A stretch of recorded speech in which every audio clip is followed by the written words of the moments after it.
Y'all, before we really get into it, this is promo as a grown folks comedy.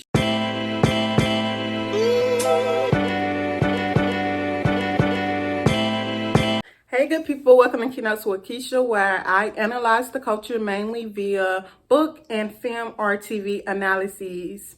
If you are a subby, welcome back. If you are new here, go ahead and subscribe. You're gonna love it here, I promise. Give you a second to do that. All right, what I have for you today is a recap review of the Miss Pat show, episodes 1 and 2. Of course, I'm going to give you my first impressions and give you kind of an overall look or perspective on the show because I've already binge watched it. So if you don't know what the Miss Pat show is, Miss Pat show is currently streaming on BT Plus. It's been streaming officially now a week, and they uploaded all 10 episodes, so you can binge watch just like I did. All 10 episodes of the first season. So, in a recent Breakfast Club interview, Miss Pat, who is a comedian, said the show is pretty much 95% of her real life. True to life. 95% of the show is true to life. And her executive producer and writer, Jordan, can't think of his last name, but he's a millennial, shouts out to Jordan. He says that the goal is to combine stand-up comedy with sitcom and, give you a taste of what happened in Miss Pat's life. And I think they did a really good job with that. Let me say that. Each episode starts with a stand-up show, a quick stand-up segment, and these pretty much act as a prelude to what's going to happen in the actual episode. So all 10 episodes start with a stand-up segment, and then they go into the sitcom segment. So let me go ahead and jump into the first episode. Now, can't really jump into the first episode without introducing you to the characters because this is a new show. Again, Miss Pat is a I want to say she's middle age. I'm not going to say she's middle age, but she's older than me. So she's between 35 and 40 from what... I'm quite sure she's older than that now that I'm thinking about it. But she's between 40, we're going to say 40 and 50. Pretty much what they show in the show. And she's a comedian. She's been a comedian for a while now. I don't know her whole background, but to my understanding, she's been a stand-up comedian for maybe a decade or so. And this show is the result of, again, her putting a comedic spin on her life because as some white producers may say, Miss Pat lived a very urban or inner city lifestyle. So she survived molestation, domestic violence. I think she sold drugs too, y'all. Don't quote me on that, but I think she sold drugs. So all of this is morphed into this hilariously funny sitcom. This is the 34th network to get, this show to get pushed through, or, they piloted with 2 or 3 networks before this because they wanted to be as raw and as realistic as possible. So you're going to have profane language, you're going to have use of the N-word, you're going to have use of some racial slurs, but it's used to get a point across. You're using education and, educational factors. It's not your sit down with your family. If you have small children, I wouldn't sit down with my nieces and nephews that are 7 and 8 and watch this because the language is profane. It's good lessons and it's very good things in each episode. But if you don't allow cursing or foul language in your house, I wouldn't watch this with my small children. I would watch it, however, with my teenage nieces and nephews, because there are teenagers in the show. And so the show touches on teenage issues or give teenage perspective. So I would watch it with my teenage nieces and nephews, not my smaller nieces and nephews. So with that being said, let me give you an intro to the characters. Again, we have Miss Pat, who is I think 40-something-year-old comedian. And she does these stand-up shows, and she's at the same time trying to maintain a household and be a great wife. She's married to Terry, who works in the automotive industry, and Terry is, y'all, I just love their realistic dynamic that they painted between the two. It gave you black love. it gave you best friends. It gave you partnership, and I love that for them. In real life, Miss Pat has been married. I think she said she's been married 20 years. In the show, she's been married 19. I mess with it heavily. I rock with that. I like that. So again, Terry is a husband who works in the automotive industry. And then we have, in the house, we have two teenagers. One, a girl, Janelle. And Janelle is pretty much your spunky, black social activist.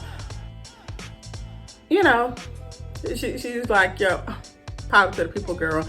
And then you have Junebug, who is pretty much your typical boy teenager. So there's that dynamic there. It's just interesting to see, and you get to see a big part of it in episode 1. So also in the house, you have their 28-year-old son. Well, Miss Pat's 28-year-old son from a previous relationship. His name is Brandon, and Brandon is unemployed, but he's a serious gamer, y'all. And basic, typical millennial in the basement vibes. And then you have Miss Pat's sister, played by Tammy Roman, Auntie Denise, who is a former addict who would lose her head if it was not on her shoulders, y'all. So again, in the first episode 1, I'm jumping into the recap. Episode 1, you get a big chunk or a big overview of the teens in this household, because you have Janelle, who doesn't want to go to school after she hears about a school shooting. So the episode starts off with Miss Pat being on a plane, and she gets news of a school shooting, and she discusses it, and along with other social and racial issues with her neighbor on the plane, which is a white lady. And they have a pretty much really productive, kind of funny conversation. And then she gets home to her husband cooking her breakfast. Y'all, that just warmed my heart. Like, come on, yes, husband cooking. And he still works. Anyways, so he cooks her breakfast just to make sure she's comfortable after traveling. And then she learns that her teenage daughter, Janelle, doesn't want to go to school. And, the brother says that the teenage brother, Junebug, says it's because of the school shooting. Meanwhile, Junebug has been just going crazy on IG stories or Snapchat, and he's posting videos with like condoms and like he's just a big dude on campus. I forgot to tell y'all that, and in the first episode we learned that Miss Pat and her family have gone from a predominantly black neighborhood in Atlanta to a predominantly white neighborhood in Indiana, and that is what kind of sparks some of the social mishaps that the teens are having in this first episode. It seems like Janelle is an outspoken character, and she's used to just being very vocal, and she's not necessarily politically correct. She just says what she feels, and she's not used to the response, having to answer or receive critique from white peers because she didn't have white peers in Atlanta. And then you have her brother Junebug, who is trying to find his footing in the social circle and just trying to come off as the cool guy by recording every bit of his life like he just living it up, and like he's that man, that guy. That's why he has a video with condoms on his IG story. Like, bro, again, they're just trying to, we see the different I like the word nuances, and the you know, some of the mindset of Black teenagers from an inner city neighborhood switching that have to adapt to a predominantly white suburban neighborhood. So I like that. And it took me 5 takes to kind of vocalize that. So that's pretty much what we're getting in the first episode. So both of them end up at school, and Miss Pat learns pretty much via Junebug's live that his sister is mopping the floor. Her daughter is mopping the floor with this little white girl at school, which is surprising because, again, Janelle is a social, activist, and she's a scholar. So for her to be putting her, educational time at stake, they're like, what's going on? What's tea? So of course, Miss Pat goes up to the school, and we find out later on that Janelle was mopping the floor with that girl because they brought up the school shooting in the hallway. Janelle mentioned the school shooting and said that only white children shoot up schools, and a little white girl was like, well, y'all shoot up each other. And then she mollywopped the girl. And Junebug got it all on camera, which caused another problem, because again, Junebug just recording too much stuff. You got the condom video, now you got this live of your sister fighting this girl in the hallway. Like, why you got evidence, sir? Anyways. And plus, Janelle feels some type of way because she's a social activist, and she feels like it is theoretical for her to be fighting, like physically fighting in the hallway without pretense, because people don't know the context or the prelude to the fight. Anyway, it's what led up to the fight. So they end up having a sex talk with Junebug, and they have a sit down with Janelle. Of course, they discuss these issues, and that's pretty much the first episode, y'all.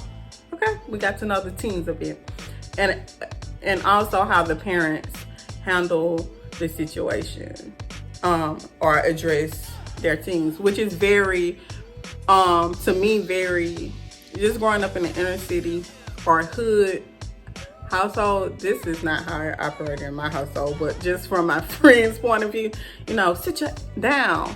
Now, I'm gonna beat your black at that's pretty much how Miss Pat handles her children. Again, don't watch this with your small children. Watch it with your teenagers. And if you don't like profanity, just don't watch it. So let's get into the recap of episode 2, y'all. Episode 2 recap is not gonna be too long. I don't have too many notes on it. So it's really school based. Why am I talking like this? Anyways, it's really school based. We have Janelle, who has completed I think an English paper, and she turns in the paper, but the problem is that she wrote the paper. As a teacher, I wouldn't have cared. Like, you did the paper. Yes, like, y'all know how hard you have to fight, even high schoolers, to turn in a paper?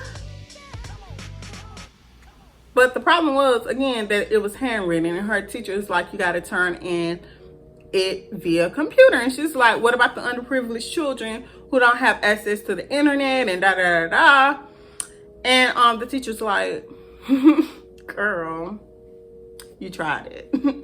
Raise your hand if you're underprivileged. Again, they're in a white suburban neighborhood.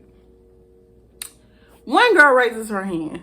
The teacher's like, baby, just because your parents weren't going for the rhinoplasty surgery pitch that you gave them does not mean you're underprivileged. Put your hands down. She's like,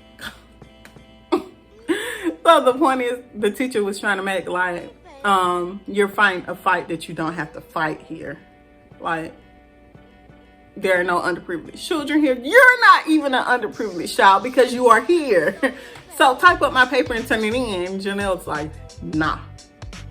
And y'all, I think that's why I taught underprivileged children. I am a product of inner city schools as well. I was an underprivileged child. So baby, if my children wrote in crayon, I'm gonna read it. Now, am I going to tell them to go back and write it in pen? If they don't have a pen, am I going to provide the pen for them? Yes, I am. But again, she was in a white suburban neighborhood, and this man was like, girl, turn this paper in via computer. He probably didn't want to read all that. He probably had a system that like just goes through and checks for like forgery. Not forgery, girl. What are you talking about? What is it called? Yeah. Hold on, let me Google. Plagiarism. Yes, check for plagiarism. I didn't even get to finish typing, but it's plagiarism. He probably got a little system that checks for plagiarism, and he didn't want to read that paper by himself. I'm not gonna say that was lazy, but that's one paper that you had to read. Let me stop. So Janelle files a complaint against the teacher, and it's also handwritten, and the principal's like, girl, if you don't email me,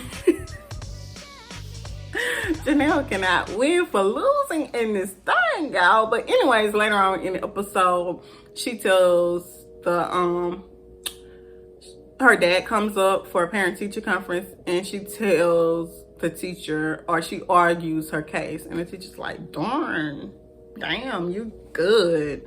Like, do you want to be on our debate team? Janelle's like, nah, because y'all not gonna use me as the talking strong-headed, big mouth black girl. But you know, later on, her dad pretty much convinces her, because it only makes sense. She wants to go into law. She wants to be a lawyer. So like, debate is good practice.